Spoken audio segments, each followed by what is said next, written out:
नमस्कार दोस्तों, धर्म रहस्य चैनल में आप सभी का एक बार फिर से स्वागत है।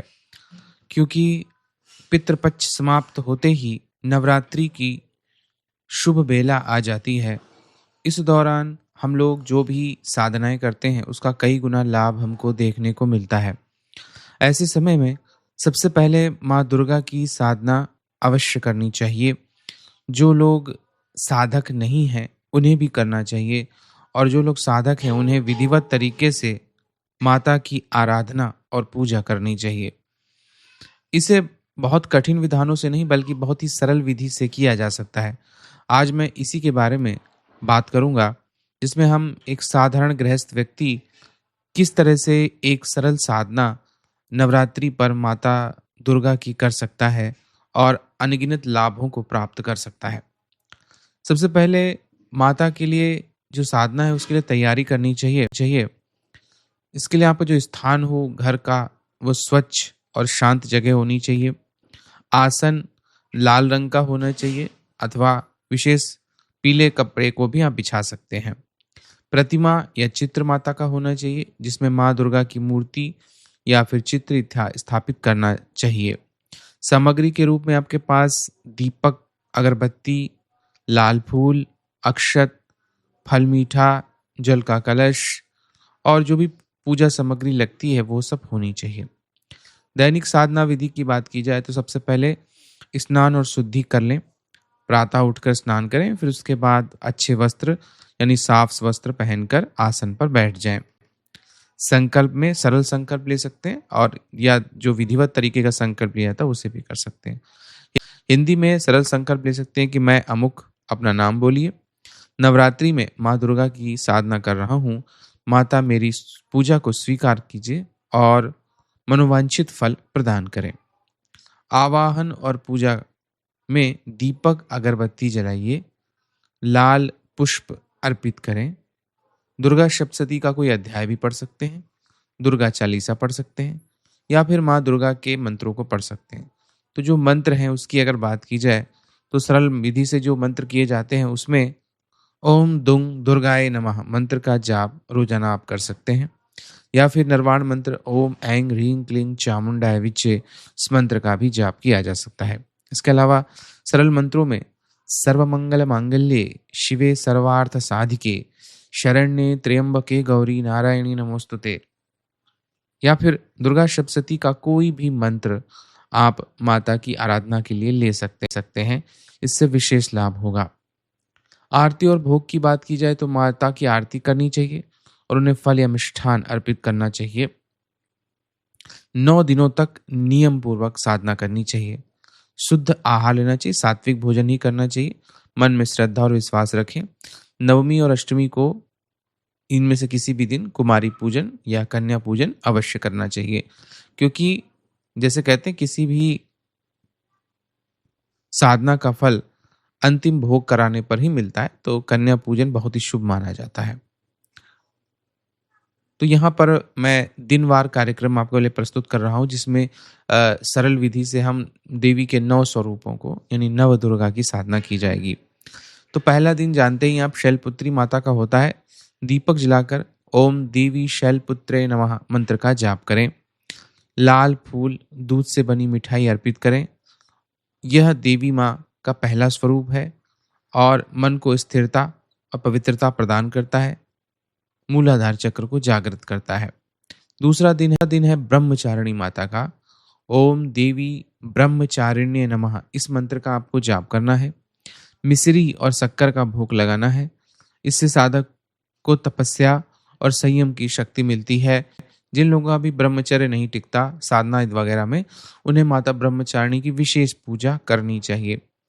जो भी ब्रह्मचारिणी माता को प्रसन्न कर लेता है उसके जीवन से काम शक्ति का जो नाश होने की समस्या है वह अवश्य ही नष्ट हो जाती है। तीसरा दिन माता चंद्र घंटा का है। ओम देवी चंद्र घंटाए नमः दूध या दूध से बने व्यंजन देवी माँ को अर्पित करने चाहिए। भय, रोग, शत्रु बाधाएं इनकी पूजा से दूर हो जाती हैं, और कहते हैं विशेष घंटा बजाने से विशेष प्रकार की मनोवांछित कामनाओं की प्राप्ति होती है। बुरी शक्तियां दूर भाग जाती हैं। चौथा दिन देवी माता कुष्मांडा को समर्पित है। ओम देवी कुष्मांडा दिव्य नमः, इस मंत्र का आपको जाप करना चाहिए। कुष्मांडा माता कुंभड़ा है, जैसे कि ब्रह्मांड कुंभ की तरह है यह माना जाता है और उससे जगत की रचना हो रही। इसी तरह कुष्मांडा माता भी अपनी हंसी से जगत की रचना करने वाली कहलाती हैं। इन्हें मालपुआ और हलवा अर्पित करना चाहिए। जीवन में उन्नति और स्वास्थ्य लाभ इनकी साधना से मिलता है। पांचवी माता है स्कंद माता। मंत्र है ओम देवी स्कंद माताए नमः। इस मंत्र का सरल विधि से जाप कीजिए। केले का भोग लगाइए। संतान सुख सुख, परिवार में प्रेम बढ़ता है और जिनको भी संतान की कामना है और जिनकी संतान है वह उनका अच्छी प्रकार पालन नहीं करती है, या यूं कहिए कि वह अच्छी प्रकार से उनका ध्यान नहीं रखती, माता पिता के बीच संबंध में कमी है, तो उन्हें भी स्कंद माता की अवश्य पूजा करनी चाहिए। छठा दिन है कात्यायनी माता का। ओम देवी कात्यायनी नमो नमः। इस मंत्र का जाप कीजिए। शहद का भोग करें और अर्पित करें माता को। यह दिन विवाह के लिए, प्रेम के लिए, इच्छा पूर्ति के लिए सफलता दिलाता है, क्योंकि कात्यायन ऋषि की पुत्री के रूप में जन्म लेने के कारण देवी कात्यायनी कहलाई थी। सातवां दिन माता कालरात्रि की पूजा के लिए समर्पित है। मंत्र है ओम देवी कालरात्रे नमः। इस मंत्र का आप रोजाना जाप कीजिए और गुड़ और चने का भोग देवी माँ को लगाइए। विशेष रूप से माता कालरात्रि भय को नष्ट करती हैं। नकारात्मक शक्तियां जो आपसे चिपकी हुई हैं उनका समापन कर देती हैं। भूत प्रेत बाधाएं आपकी हमेशा के लिए समाप्त हो जाती हैं। इसलिए नकारात्मक शक्तियों से अपनी रक्षा करने के लिए देवी माँ का यह स्वरूप बहुत महत्वपूर्ण माना जाता है। और इसी दिन से महापूजाएं भी शुरू होती हैं, यानी कि अगर 7वें दिन से और 9वें दिन तक लिया जाए तो तांत्रिक पूजा पद्धति में महाकाली, महालक्ष्मी और महासरस्वती रूपा 3 रूपों में पूजन किया जाता है, नवदुर्गा की तरह ही।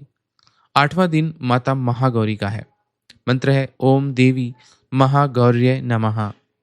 इस दिन देवी माँ को नारियल और मिठाई अर्पित करनी चाहिए।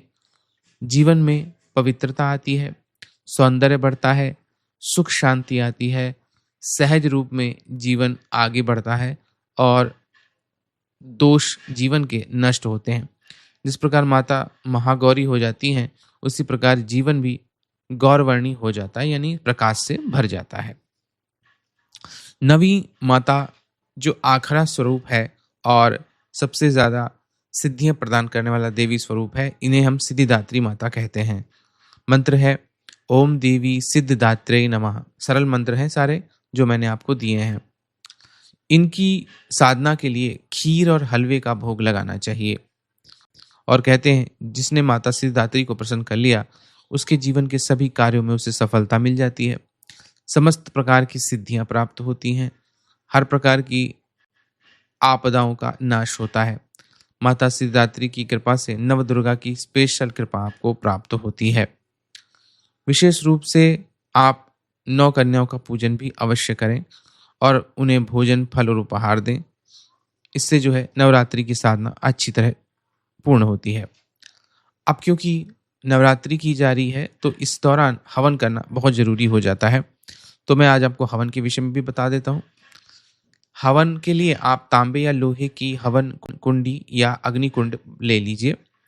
आम के पल्लव, आम की लकड़ी, सूखी लकड़ी, हवन समिधा, घी, हवन सामग्री जिसमें गौघृत, गुग्गल, कपूर, चावल, तिल, जड़ी बूटियां इत्यादि शामिल हो, पानी का छोटा पात्र, फूल और अक्षत इत्यादि चीजें होनी चाहिए। इस स्थान की शुद्धि के लिए कुंडी को उत्तर पूर्व दिशा में रखें, पास में जल और फूल रख लें, दीप प्रज्वलन करें। पहले दीपक जलाएं, फिर हवन कुंडी में लकड़ी और कपूर रखकर अग्नि प्रज्वलित करें। आवाहन विभिन्न प्रकार से होता है, मैं यहाँ पे एक सरल विधि बता रहा हूँ। हाथ में जल ले लीजिए, ओम अग्ने नमः, अग्नि देवता यहाँ पधारे कहकर हवन का आवाहन सफल करें।